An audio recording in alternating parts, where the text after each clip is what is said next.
Common Cinquefoil, and it gets a yellow flower. You can mix this also with wild strawberries, see, and you don't have to grow pachysandra or any other sort of non-native ground cover. But look at it, it's really beautiful. It gets red too. And the deer actually nibbled mine, but it's fine.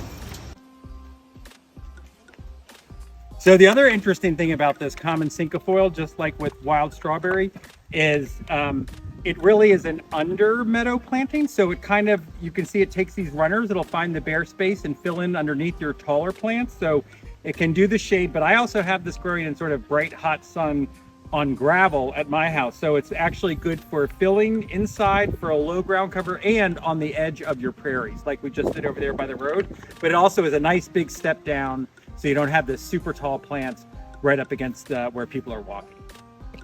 All right, so now we got some of this Common Cinquefoil that actually also looks like wild strawberry, but it gets yellow flowers. Real nice runner, doesn't get more than a foot high. So if you can see here, the street and the driveway, we've got some compass plant and some prairie dock, but the compass plant is kind of thin. But we're gonna put this on the edge so that we don't block the visibility again of the road, which is something you want to think about with native gardens because everything gets so high.